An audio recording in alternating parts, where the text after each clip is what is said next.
Welcome to Flight Path, the podcast where we explore the journeys behind bold leadership, innovation, and lasting impact. Each episode, we sit down with leaders, innovators, and rule breakers who built their success by doing the work, learning the lessons, and sometimes ignoring the map altogether. Whether you're navigating leadership, healthcare, technology, entrepreneurship, or simply trying to figure out what's next without losing your mind, you're in the right place. Before we take flight, we'd like to thank our sponsor, eFax, helping businesses and professionals stay connected with secure, convenient document sharing. Fax online with eFax. Now fasten your seatbelts, adjust your altitude, and get ready for stories, insights, and conversations that just might change your course. Welcome aboard. This is Flight Path. So, Flight Path to Health 26. I'm Dawn Whitney. I'm here with my friend Lloyd Fobi, and we are really excited to talk about what's happening at Health in Vegas this year, which I hear is in early November, correct? Correct. I believe this year we're going to be the third week in November for Health. And Health is one of those amazing conferences that brings together technologists, startups, payers, and also operators from the provider side. I know. It's exciting. Okay, so let's talk a little bit about this because it's been years since I've been to Health. I think I was at my old company that I had started many years ago, and it was a great networking event, wonderful forum for meeting new people and hearing about technology. And they had some outstanding conferences, but that was probably about 5 or 6 years ago. I'm thinking about going this year, but you've been recently. Absolutely, Don. Last I was there was in 2024. At the time, very few people were talking AI, or at that time we called it just augmented intelligence. And now, if you're going to Health in 2026, the conversation is truly about buckling up because now AI is here to stay and is becoming part of our fabric. And it's a great opportunity to interact with peers that are doing some very creative things in this space, from especially, I'll say, a technology perspective and go-to-markets for these groups that build technology for healthcare systems.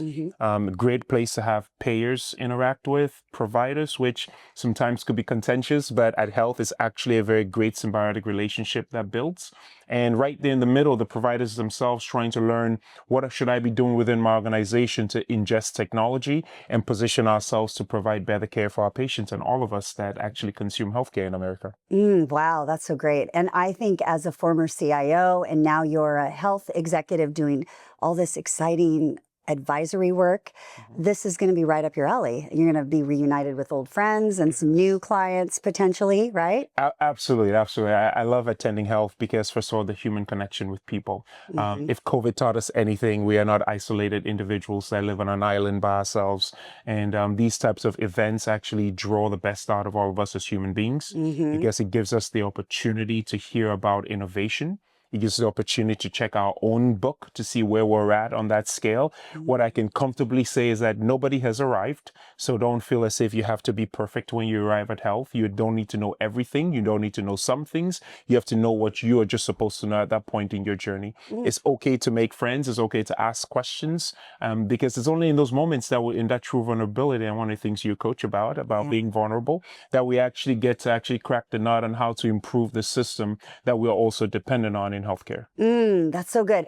And when I was there many years ago for the staffing business, there were some really great friendships that were forged from that time.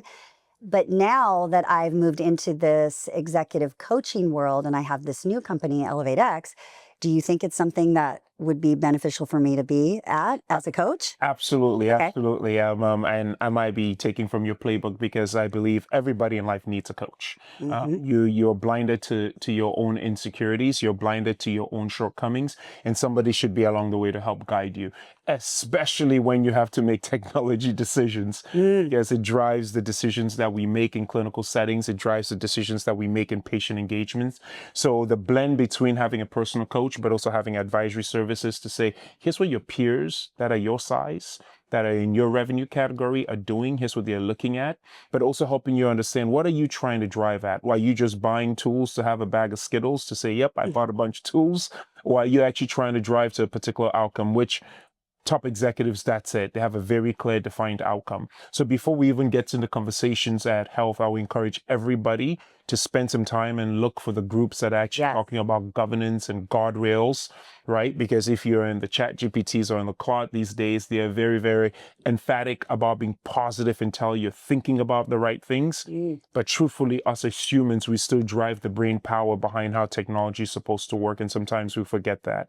So finding the groups that also talk about governance and guardrails to help you guide yourself in these decisions. So as you walk the aisle and you're talking to different groups at health, different payers, different providers, how they're using technology, assessing everybody who's in front of you who have AI by their name, you want to understand what are the guardrails you come with. And truthfully, you want those angels on your shoulder, right? Your own personal coach, your own advisor that can help you walk this path. Yes, that's us. I feel like that's us together. I think personal coach, you're the advisor. I love it. Yep, and it took us some time to get you, I should say, it took me some time to get you on board with the executive coaching. But now yes, it is. You are on it. Yes, I am. And we work together in so many different capacities prior to the role you have now. We worked together when you were at Salem, correct, right? Multicare. Yep. St. Charles, absolutely. All of that. And so this different capacities in every single one of them. Totally different capacities. Yeah. Absolutely. And I can't remember how we met, but I feel like it was a cold call or something, right? Yeah, Which, I think as a CIO, you probably get a lot of those, but absolutely. And that is the joy of conferences of this nature. You run into people, but at the end of the day, there's a symbiotic relationship when people are genuine in what the work they want to do. Yeah. If I recall right, I was out searching for a particular type of manager that has a skill set, the intelligence. That's right. And you actually responded to the post, and I said, okay, well, here's one of 10 people I have to interview, and I think you're person number 3, and I didn't interview anybody afterwards. That's right. That's about 7-8 years ago, and the conversation has built from there. And here we go. And I think events like health, there are some really great opportunities to network, of course. Yep. But you, like any of these conferences, you want to come very authentic. Very true. Not coming in with a motivation that's fueled by what can I get from someone? What can I get from somebody that I'm going to be meeting or an executive? But, you know, where can I actually help them bridge the gap that they may not even be thinking about?